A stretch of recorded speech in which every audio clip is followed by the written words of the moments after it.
Welcome to the Album Nerds Podcast with your hosts, Andy, Don, and Dude. Hello, my children. Welcome to the Album Nerds Podcast. I'm Dude. I got Andy and Don with me. Andy, how you doing, friend? Hey there, buddy.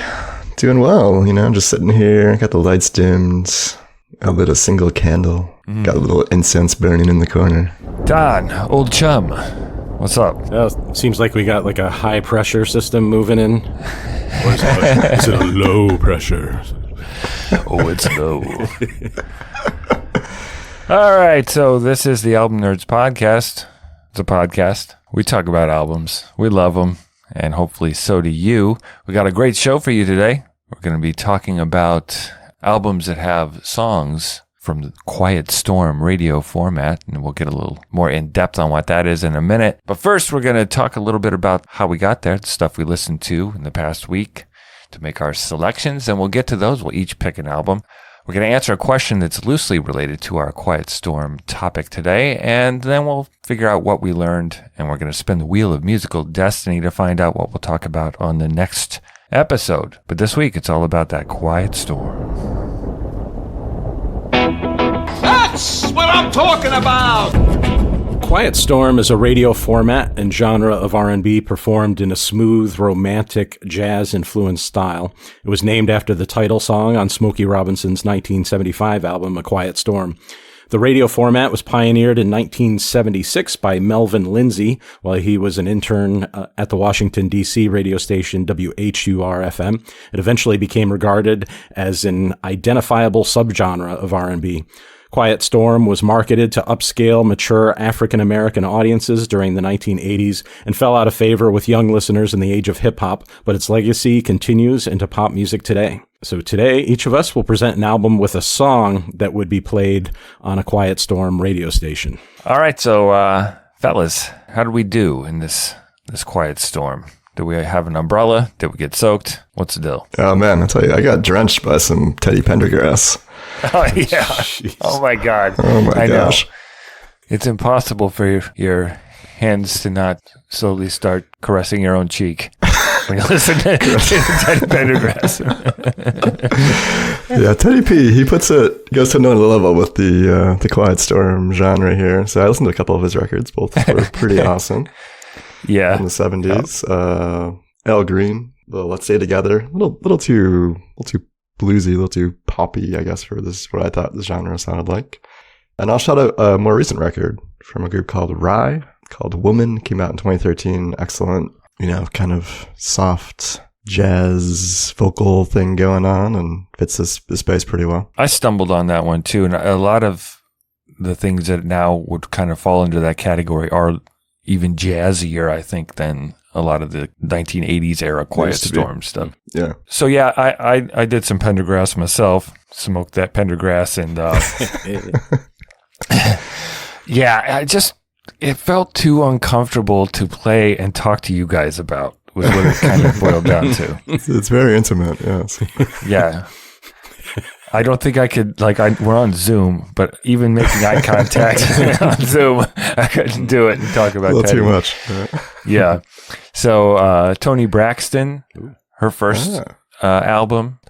Luther Vandross, I listened to a bunch of his records. The 80s output was probably the sexiest. But yeah, I mean, I kind of stuck in that realm, but then was looking for something that might be a little more modern, at least in this century. Barely, and that's where I ended up landing. How about you, Don? How'd you do? Well, we had done it before. We did the Barry White Can't Get Enough not too long ago, and that would have been a good one to do, I think. I checked out Sade. She's not somebody I ever really paid much attention to, but I know she's highly regarded.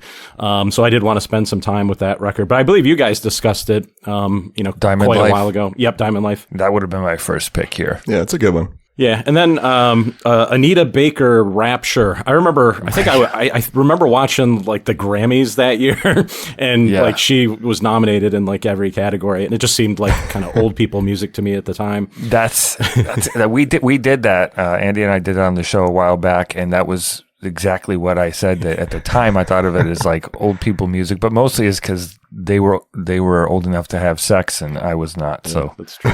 maybe that's why I didn't. listen Maybe to someday, buddy. it. I'll get there. So I ended up kind of going further back in time with my pick. All right. Well, now that the picks are in, let's do this. You choose me?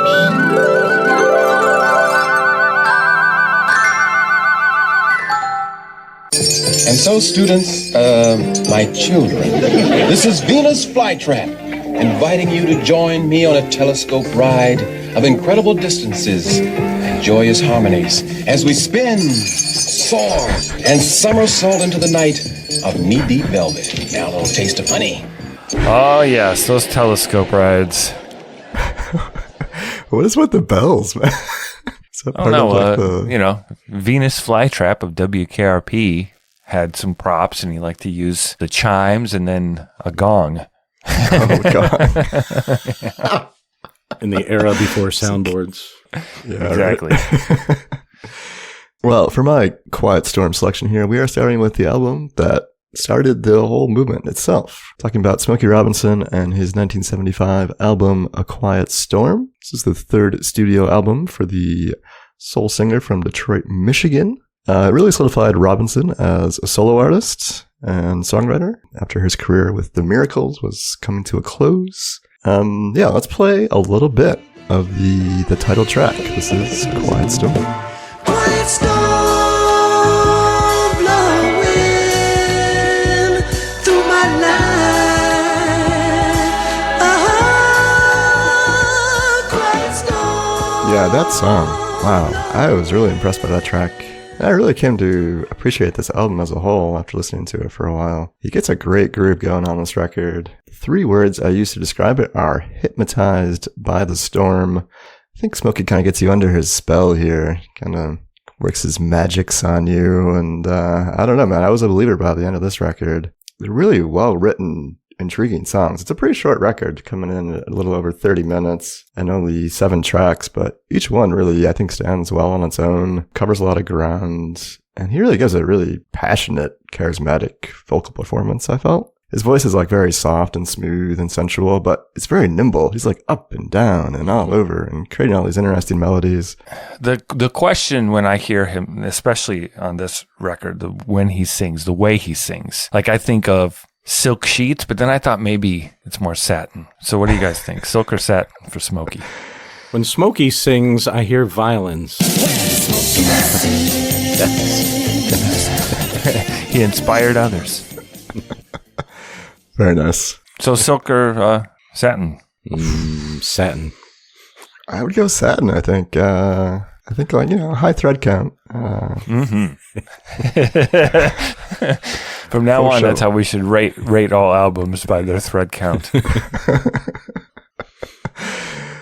I think what stood out to me most listening to this record, a fair amount over the last week, was the great use of woodwinds. Not something you hear a lot of records that we talk about on the show here.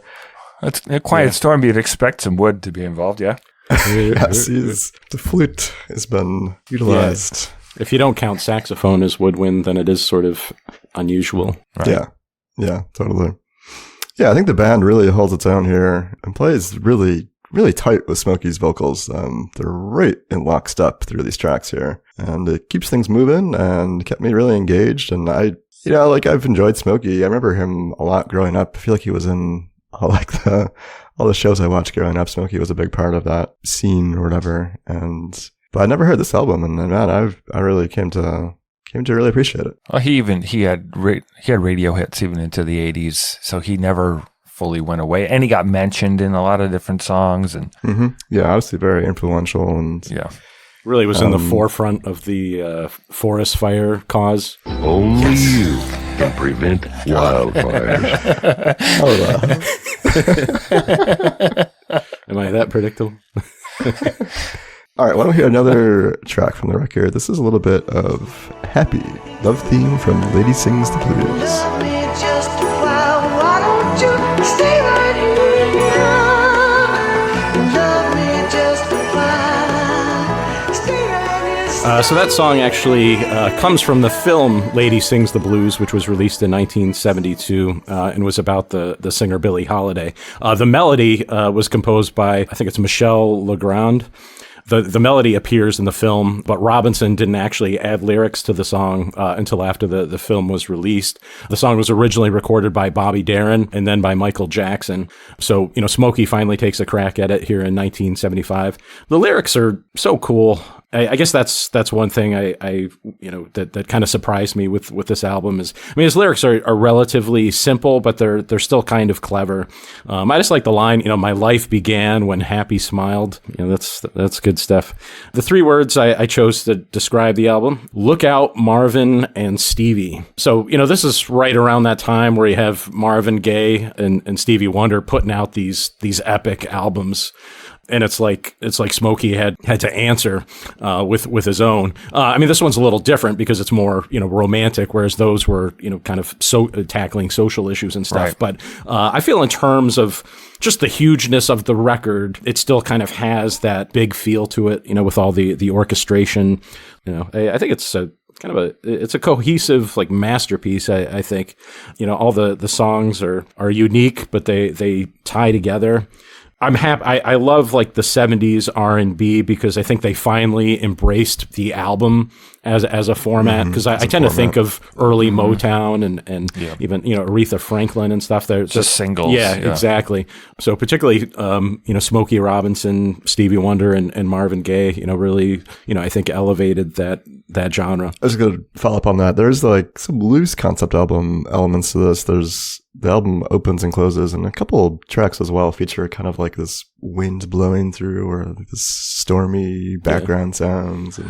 Well, I think that those atmospherics, and I think Smokey kind of, created this romantic world. And I think within that was stormy nights and stormy under those satin sheets as well. So I think because of how this album was done and those atmospherics and that theme, that's why it spawned an entire radio genre, So yeah, that's pretty cool. Influential.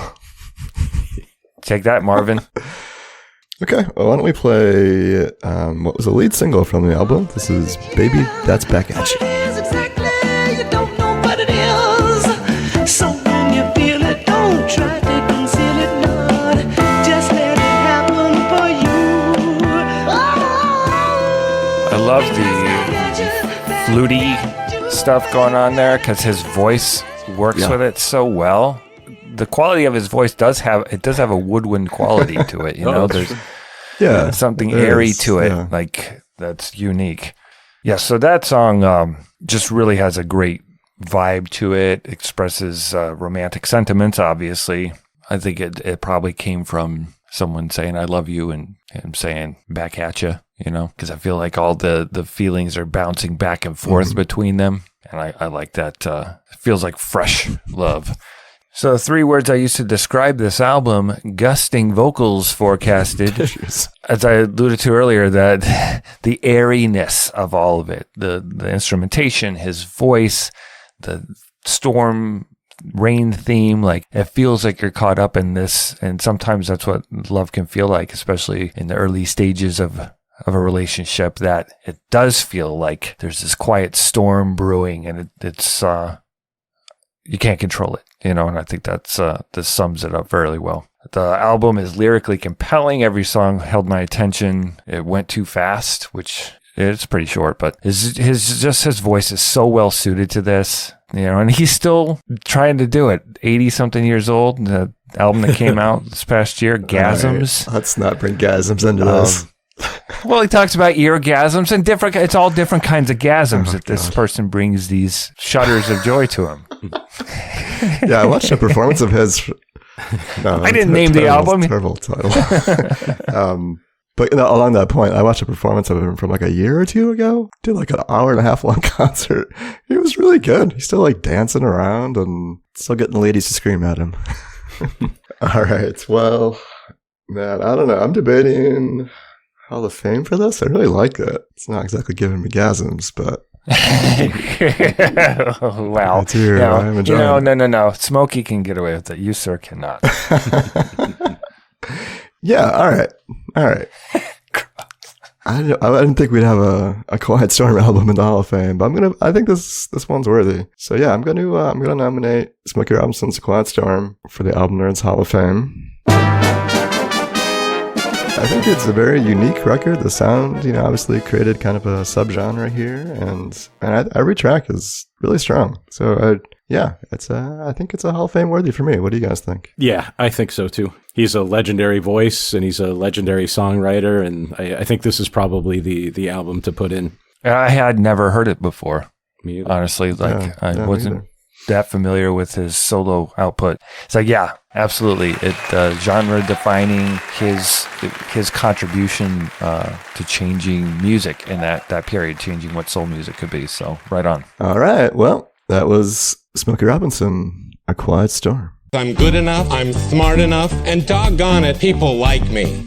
If you're enjoying the show, and we deeply hope you are, do us a solid and leave a review on Apple Podcasts or your favorite podcast app. Maybe we made you laugh or you discovered an album you enjoy. Leaving a review keeps the show going and helps other music fans find us. All right, my children. This is WKRP in Cincinnati. You're listening to Venus Flytrap, the first officer of funk. With clearance from the tower. Seatbelts fastened. Headphones on. The stewardess will start dancing in the aisles. That's awesome. As we begin our set. Well, my pick for a Quiet Storm record goes back a couple more years to 1973. This is Killing Me Softly by Roberta Flack. It's the 5th studio album by the vocalist and pianist, born Roberta Cleopatra Flack in Black Mountain, North Carolina, in 1937. Let's hear the one song that was listed on several of the Quiet Storm song lists. This is Killing Me Softly with his song. With his fingers, singing my life with his words, killing me softly with his song.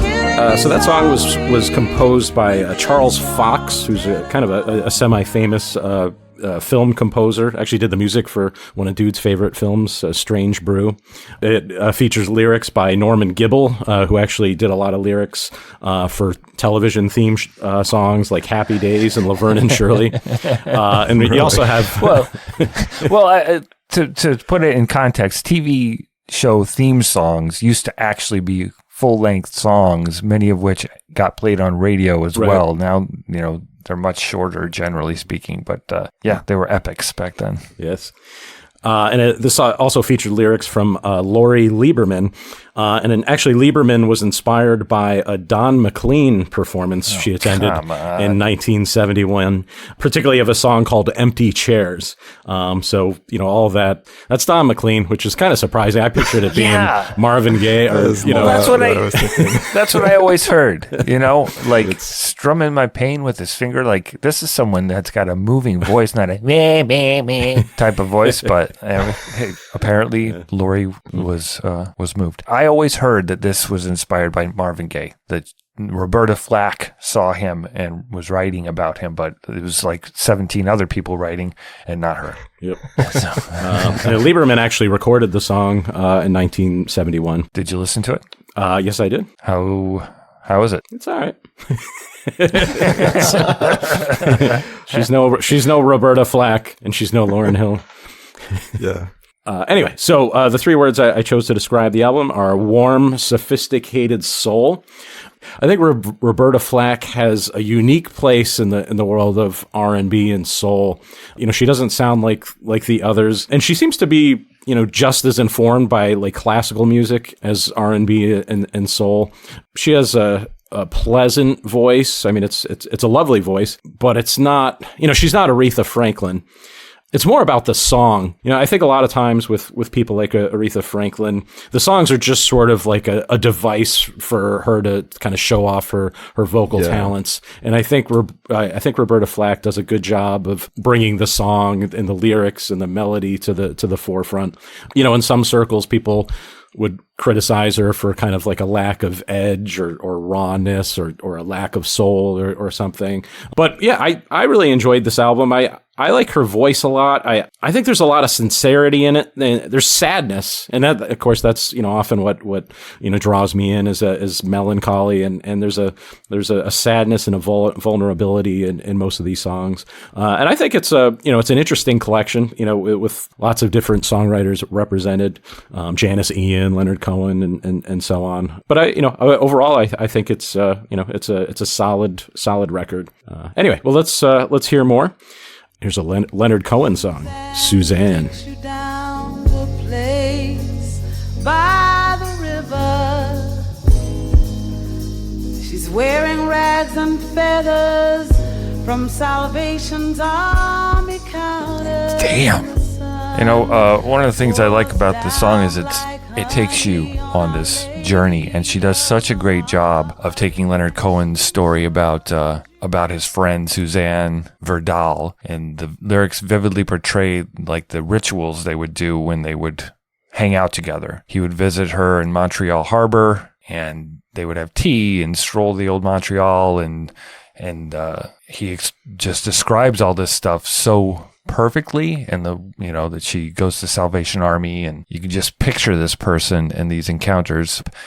But the way that Roberta Flack is able to, the way she uses her voice, it's Smokey like in a way, in terms of the what she can do with it, the kind of emotions that she brings out. And there are very few performers like this that really, at least from what I saw, don't write a lot of their own stuff, that make things so much her own that it doesn't matter, and they're her songs.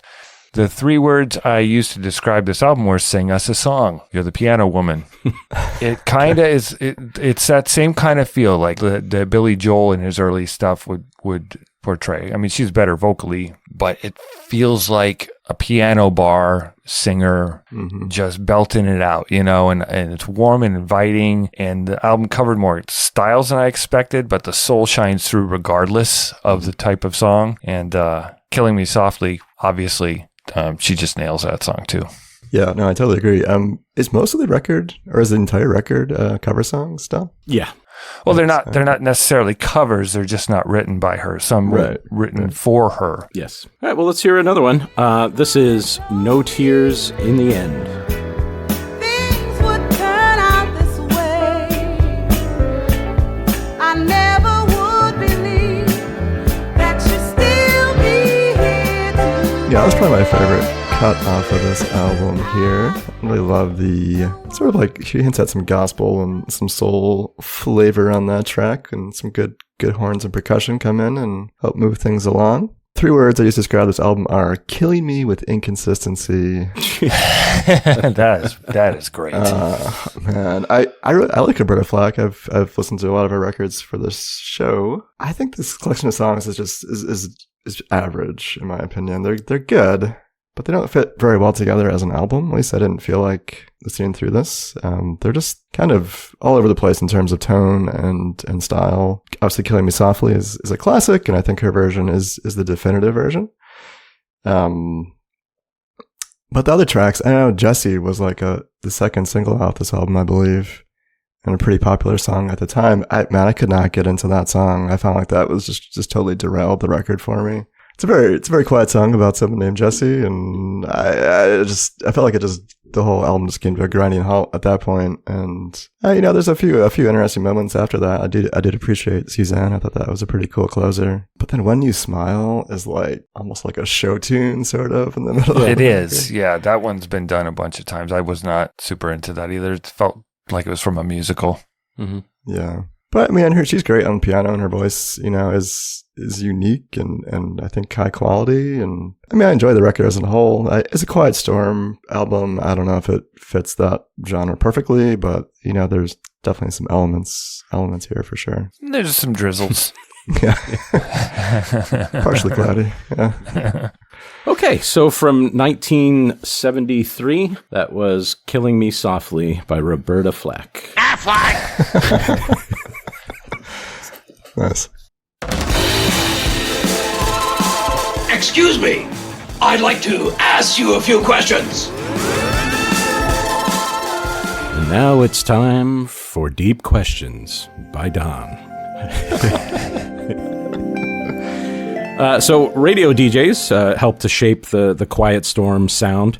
What DJs do you consider among the most influential to yourself in the music scene? Besides DJ Tanner. I mean, the first one that came to mind for me growing up was Casey Kasem, his countdown show on Of course. Saturdays, I want to say it was, or Sundays. He was kind of a douche, but he did have an iconic voice. And Wow. at least that's what I Did heard. a lot of cartoon voices too. Yeah, Shaggy from Scooby-Doo. He's Shaggy? No Yeah. kidding. I did not know that. And I'll give a shout out to a local DJ who did influence me a fair amount in terms of my exploration of like indie music. There's a local station here called WBER in Rochester. WBER, the only station that matters. One of their longtime DJs, Joey Gusto. Gusto? I feel like that's a missed opportunity to be Joey Gusto. I think it's Gusto. Am I wrong, Don? I thought it was Justo, but I don't know. Let's not tag him. His first name is definitely Joey. Anyways, he did a great independent music show that I got into and introduced me to a lot of new artists. So I appreciated him. I'll just throw out there, Howard Stern, obviously not like a music DJ. He was. Yeah, initially he was, yeah. But then he kind of created his own talk radio format, which, growing up in the 90s was pretty enticing for a teenage kid to listen to. So I was pretty into him for a while. Yeah. How about you guys? Well, for me, there was a radio station when I was like middle school age, and they play like all the top 40 stuff. And there was this DJ on there called Hot Scott.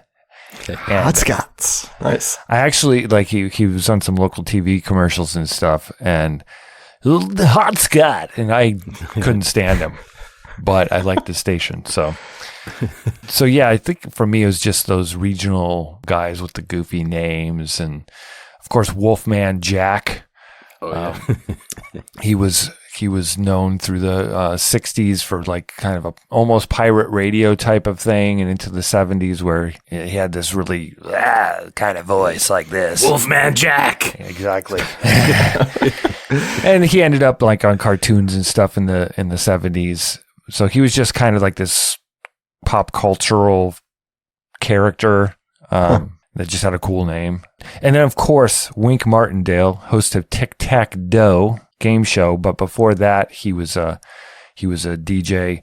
He's kind of known for breaking Elvis Presley on WHBQ. They started playing Elvis Presley's That's All Right on July 5th, 1954, and he was forever linked to Elvis. And a lot, Dick Clark and a lot of guys that we know from TV and from music related television all came from radio back in those days. So Well, I'll quickly shout out to the poor man's Casey Kasem, Rick Dees. Yes, I remember of course. American Top 40 would be on Sunday mornings, but if I was listening at Saturday night, would be Rick Dees Top 40. Yep. And remember, there'd be like a segment where it was I forget if it was a song that stonk or something. Dees Sleaze. Remember that? Oh, yeah. Just ring a bell. I was actually, when I saw this question, I was thinking of Shadow Stevens. That's another good one. Smooth Pipes. No, I was actually a more obscure pick. There was a show that was syndicated on a local radio station called Rock Over London.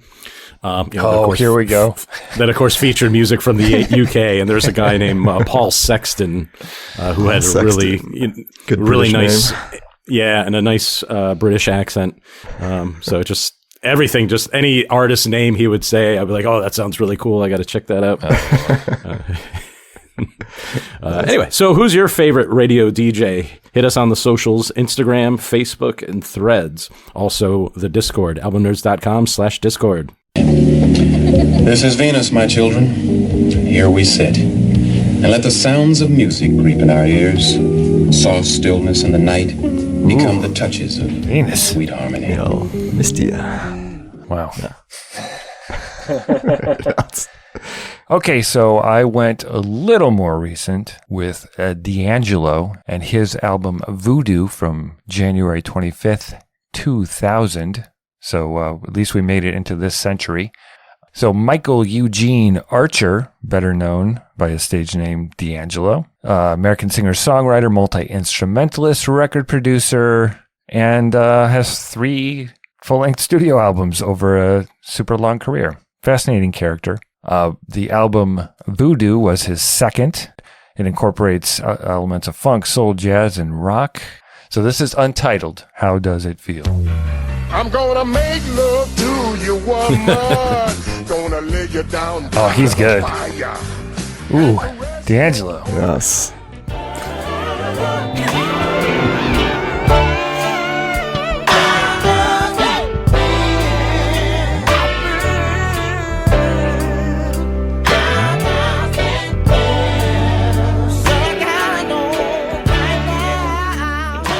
So, Untitled, How Does It Feel? That song was pretty big.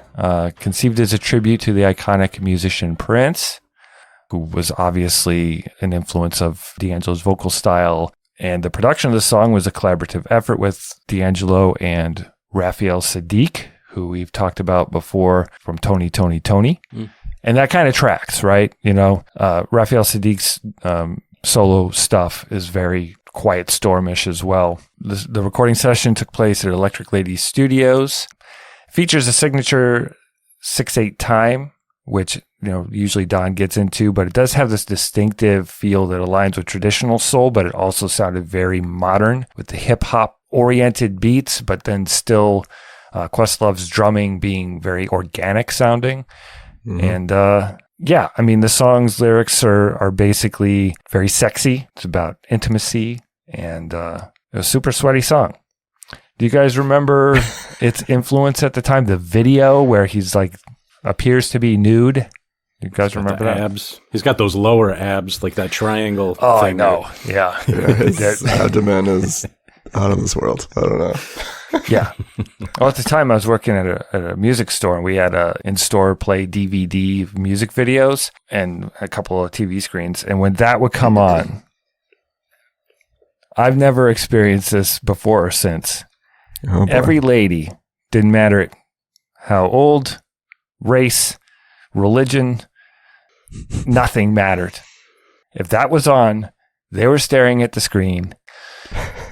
It was, I always felt very uncomfortable standing at the counter with like 5 or 6 ladies staring at D'Angelo longingly. So, mission accomplished on that one, D'Angelo. He's a good looking guy. What can he say?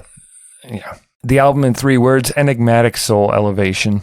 It brought this neo soul thing to a different level with the hip hop influence, with his ragged vocals. Just, a masterpiece, and I'm really annoyed with myself for ignoring it at the time. I wrote it off as being sex-laden garbage. It didn't have any substance, but man, was I wrong.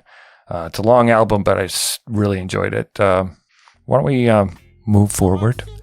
Let's listen to a little bit of Send It On.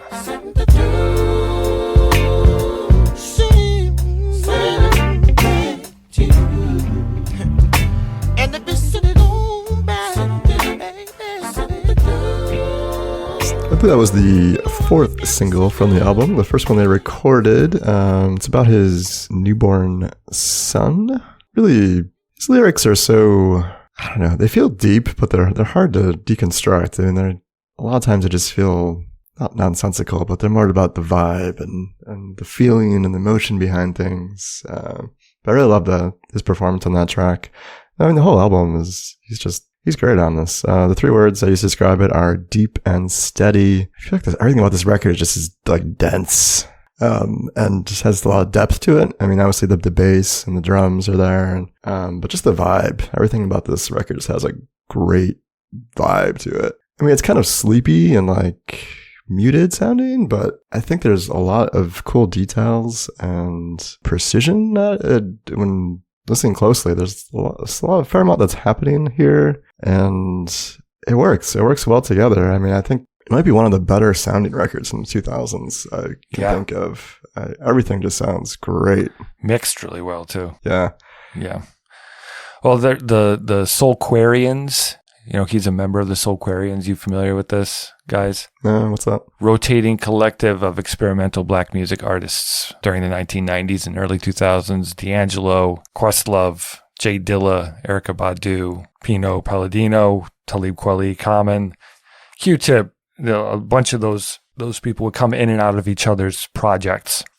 And the number of contributors to this album, guitarists and composers and, Questlove doing the drums and a lot of the Roots being involved, it definitely has that feel. It felt super modern, but also super throwback for the time. The only track, Left and Right, was the only one that I found to be eh. Yeah, I totally agree, man. That's the track with Method Man and Redman on it. Yeah, it's just the style of the time. The song itself sounds pretty cool, but their verses in particular, it's not for me. It's a little too graphic and not part of what makes stuff Quiet Storm to me and sexy is when it's innuendo. Yeah, it's a little more subtle. Not just, stuff about asses or whatever. It's just not, you need to be hinting. Yeah. Yeah, it's supposed to be a little less misogynistic, I think. So that's the only song I think has not aged well, but otherwise they're all awesome. Chicken Grease has that funky, oh yeah, I love that track. Feel, and then Pino Palladino playing the bass. The bass throughout this album is just so roll. And the guitars have that, they have a liquidy feel almost. Yeah. Got that wobble. Yeah, which adds to the sweatiness throughout the record. I would say it's got a loose, like, hangout vibe to the record because it has got that big group collaborating. But like I was saying, it feels very meticulously structured when you listen to it. I don't know. It's a strange middle ground they found. Why don't we enjoy a little bit of The Devil's Pie?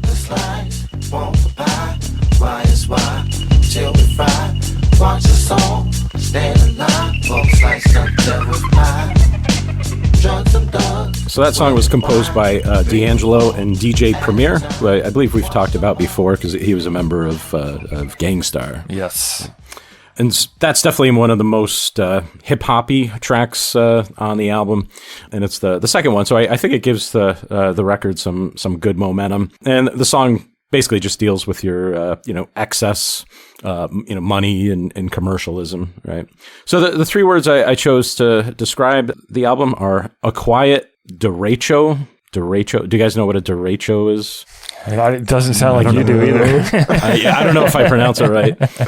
It's like a storm that kind of it's a series of windstorms that just continues and continues for a long time. Okay, that's perfect. Yeah, right. So this is a long musical journey, right? So it sort of it transcends Quiet Storm in a lot of ways. It was fun, starting with Roberta Flack and then to Smokey, and now to this, because you have that hip hop influence that comes in. I'm generally not a huge fan of music from this era, because again, I also worked at a record store at that time, and I don't know, there was just a lot of stuff that I wasn't into at the time, but this is one that certainly stands out from that era, and it's it kind of borrowing sort of like the best from each realm, from R&B and from hip hop. You mentioned Tony. Remember we did that Tony album, that I think was from like 1990. It's amazing the difference sonically between that album and this one. It's completely different, even though it's sort of loosely within the same genre. You've got a lot more of that hip hop, that low end bass in this that you didn't have in the Tony. Of course, the Tony maybe had a little more jazz, but there's elements of jazz in this as well. Yeah, for sure. And we can't get into all the songs like Spanish Joint, which has a salsa influence, and Feel Like Making Love, which a Roberta Flack cover. Yeah. Supposedly that was supposed to be a duet with him and Lauryn Hill, and some tapes went back and forth, but it couldn't get done.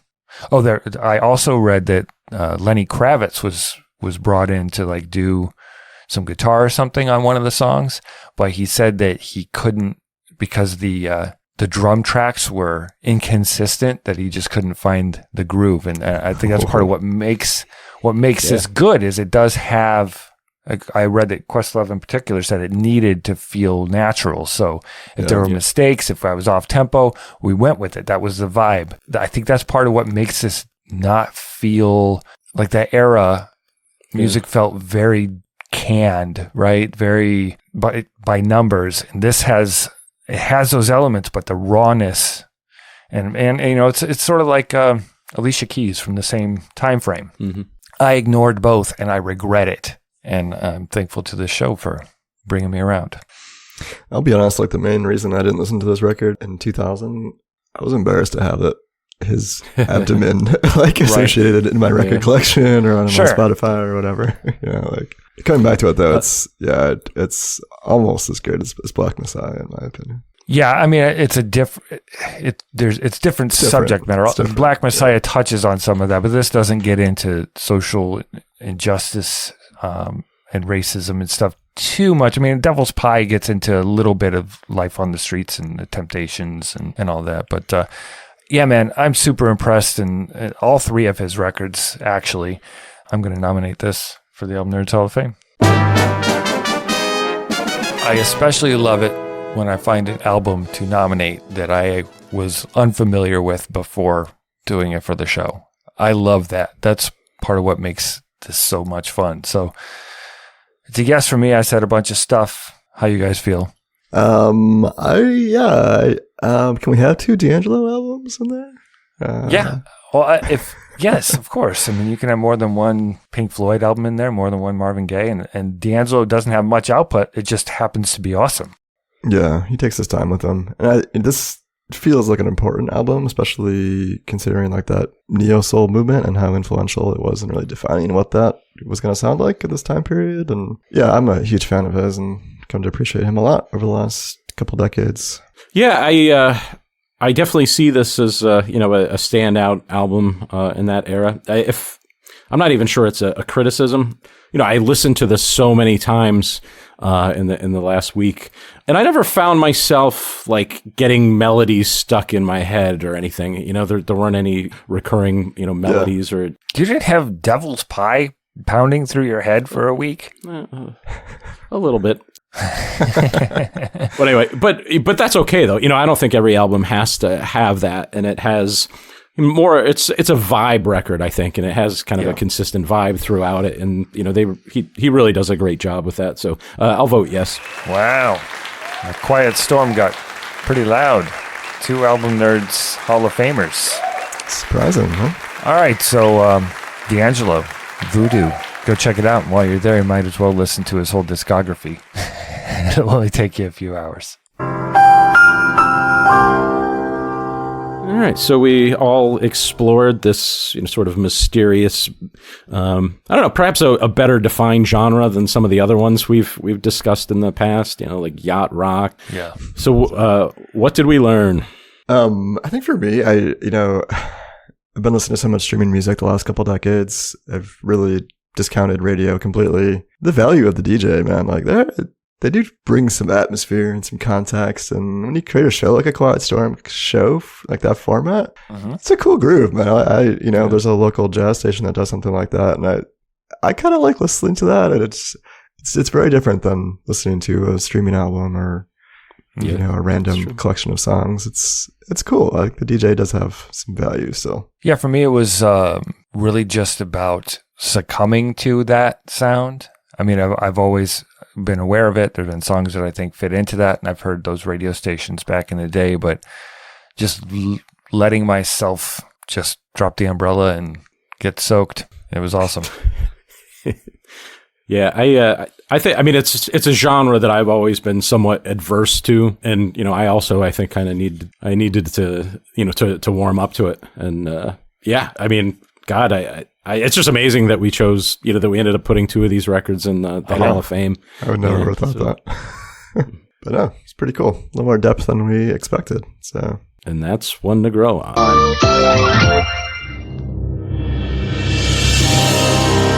I'm your density. I mean, your destiny. All right, boys and girls, gather around the radio and let's find out what the Wheel of Musical Destiny has in store for us next week.